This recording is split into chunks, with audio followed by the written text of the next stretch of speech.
दोस्तों, मेरा नाम यश सोलंकी। स्वागत है आपका हमारे चैनल दिल्ली वाला टीचर पे। तो जैसा कि आप सभी को पता है कि भाई अभी हमने यहाँ पे चैप्टर नंबर 5 स्टार्ट कर रखा है, जिसका नाम है कांग्रेस प्रणाली, चुनौतियां और पुनर्स्थापना। और इस चैप्टर के अंदर हम जो है ऑलरेडी फर्स्ट पार्ट को क्लियर कर चुके हैं, ये इसका सेकंड पार्ट होने वाला है।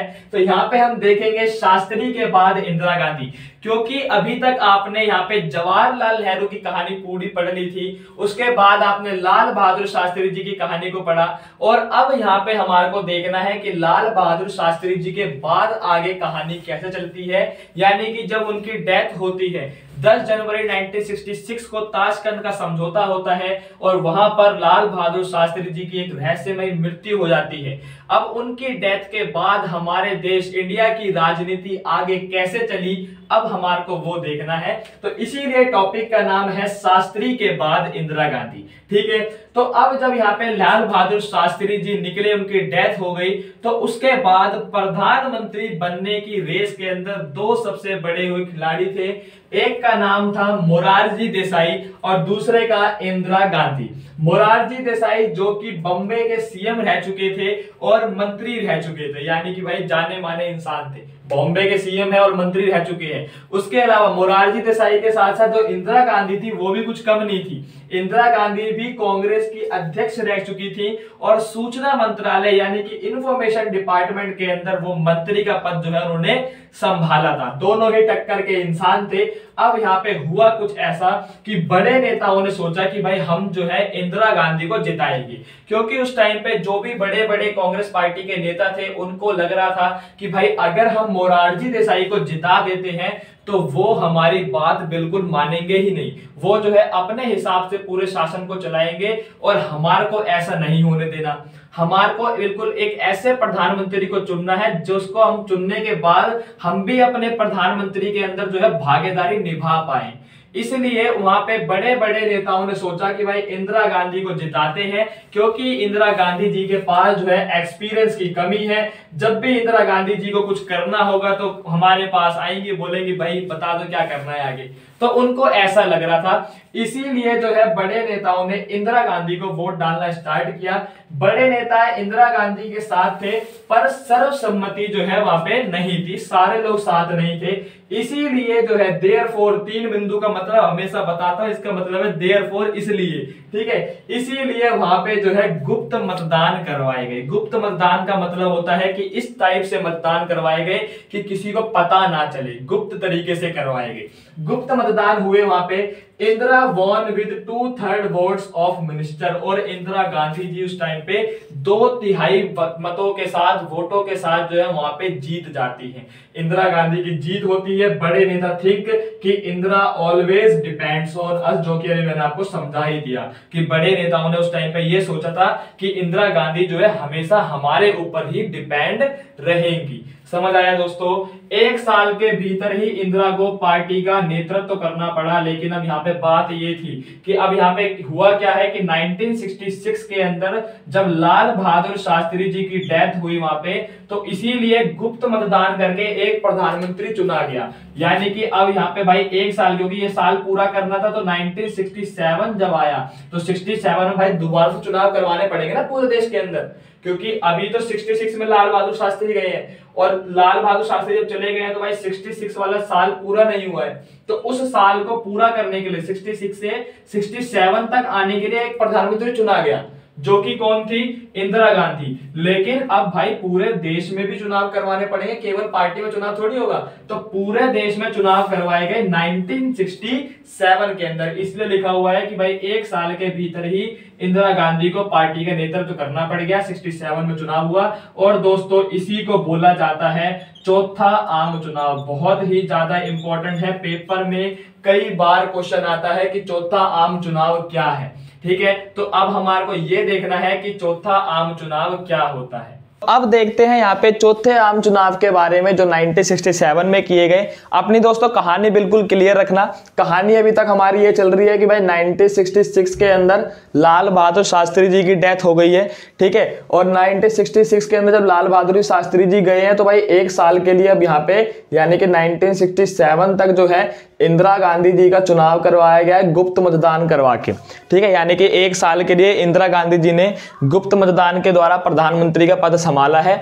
अब जब 1967 आ चुका है तो यहाँ पे अब दोबारा से एक फ्री इलेक्शन जो है वो करवाया जा रहा है। तो वही लिखा हुआ है कि चौथा आम चुनाव 1967। तो यहाँ पे लिखा हुआ है उसके बारे में कि कई सारी बातें हैं कि भाई पहली बात क्या है कि 2 प्रधानमंत्रियों का जल्दी जल्दी देहावसान हो चुका है। क्योंकि अब आपके पेपर में क्वेश्चन ऐसे आता है कि भाई जो चौथा आम चुनाव किया गया था तो चौथे आम चुनाव के अंदर कौन कौन सी दिक्कतें थी, या फिर आप कह सकते हो कि चौथे आम चुनाव के दौरान हमारे इंडिया में कौन कौन सी चुनौतियां हमारे सामने आई थी। तो उसके लिए आपको ये लिखना पड़ेगा कि भाई जब चौथा आम चुनाव था 1967 का तो 2 प्रधानमंत्रियों का जल्दी जल्दी देहावसान हो चुका था। देहावसान यानी डेथ हो चुकी थी। दूसरा, नए प्रधानमंत्री को अभी 1 साल भी नहीं हुआ था, यानी कि जो अभी इंदिरा गांधी प्रधानमंत्री बनी थी 1967 तक आते आते, ठीक है, तो उनको अभी 1 साल भी पूरा नहीं हुआ था, ठीक है। इसके अलावा इंदिरा गांधी जी के पास जो है एक्सपीरियंस या अनुभव की क्या थी, कमी थी, वो बहुत कम एक्सपीरियंस था, ठीक है। उसके अलावा यहाँ पे लिखा हुआ है कि भाई क्या क्या परेशानी थी चौथे आम चुनाव में। तो लिखा हुआ है कि भाई पहले परेशानी ये थी कि गंभीर आर्थिक संकट था, सीवियर इकोनॉमिक क्राइसिस। गंभीर आर्थिक संकट क्यों था, तो अब यहाँ पे देखो कि भाई 62 के अंदर भी चाइना के साथ हमारी लड़ाई हो चुकी है, 65 के अंदर हमारी पाकिस्तान के साथ लड़ाई हो चुकी है, ठीक है। उन सब चीजों के कारण देश में क्या है, गंभीर आर्थिक संकट, पैसों की कमी है, मानसून की असफलता थी, भाई जो है बारिश वगैरह जो है ढंग से नहीं हो पाई थी, ठीक है, मानसून फेलियर था, व्यापक सूखा पड़ रहा था, बारिश नहीं होगी तो सूखा पड़ेगा, खेती की पैदावार जो है भाई कम हो चुकी थी, गंभीर खाद्य संकट उसी को हम कहते हैं। 8वां लिखा हुआ है विदेशी मुद्रा भंडार जो है उस टाइम पे हमारे पास नहीं था,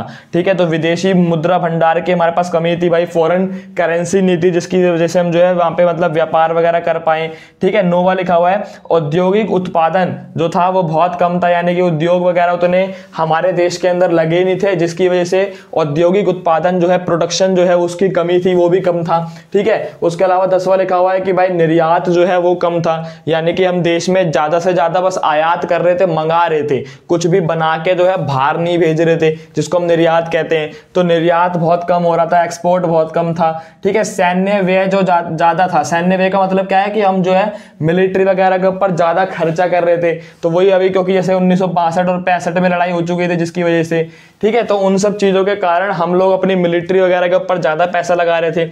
उसके अलावा दोस्तों ये बहुत इंपॉर्टेंट है, लिखा हुआ है रुपयों का अवमूल्यन हो गया था उस टाइम पे, डीवैल्यूएशन ऑफ रुपीज, ठीक है, हमारे पैसों की कीमत जो है घट गई थी। तो लिखा हुआ है बिफोर, पहले क्या था कि भाई पहले जो है ना $1 जो है 5 रुपए के बराबर था उस टाइम पे, फिर बाद में जब ये 67 के चुनाव आए तो उस टाइम तक आते आते जो है $1 जो है 7 रुपए के बराबर हो गया, यानी कि यहाँ पे हमारे जो पैसा की जो वैल्यू थी वो क्या हो गई, बहुत कम हो गई। पहले हमारे 5 रुपए बराबर $1 होते थे, लेकिन अब जो है 7 रुपए बराबर $1 हो गए, ठीक है। तो पैसों की भाई वैल्यू कम हो गई, ठीक है। कीमतों में वृद्धि यानी कि महंगाई उस टाइम पर बढ़नी स्टार्ट हुई, खाद्यान्न की कमी हो गई क्योंकि वही बारिश वगैरह ढंग से नहीं हो पा रही थी, ठीक है। बेरोजगारी जो है उस टाइम पर बहुत ज्यादा बढ़ी, अनएम्प्लॉयमेंट, और इन सब चीजों के कारण जो है बहुत सारे सरकार विरोधी उस टाइम पे जो है आंदोलन चल रहे थे, समझ आ रहा है। तो अभी तक हम वही देख रहे हैं कि भाई जब 1967 का चौथा आम चुनाव जब हो रहा था तो भाई सरकार के सामने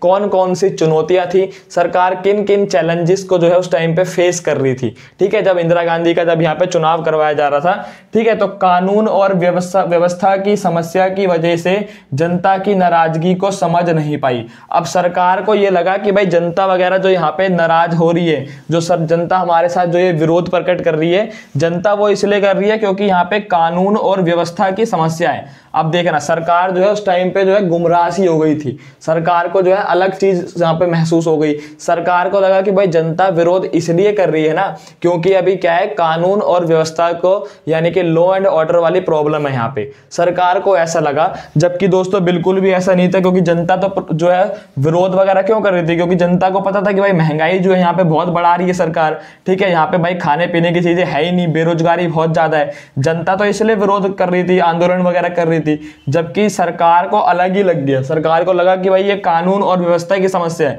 जिसकी वजह से यहाँ पे जनता आंदोलन कर रही है, सरकार को कुछ और ही वहां पे महसूस होने लग गया। ठीक है, अब यहाँ पे लिखा हुआ है कि समाजवादी और साम्यवादी ये दो लोग जो थे जो हमेशा समानता के पक्ष में रहते हैं, ठीक है, गरीबों की बात करते हैं, तो समाजवादी और साम्यवादी लोगों ने फाइट फॉर इक्वालिटी यानी कि समानता के लिए जो है उस टाइम पे युद्ध छेड़ा। समझ आ रहा है दोस्तों? तो ये पूरे उस टाइम पे चौथे आम चुनाव की सिचुएशन बनी हुई थी। तो इस टॉपिक को हम यहीं पे खत्म करते हैं।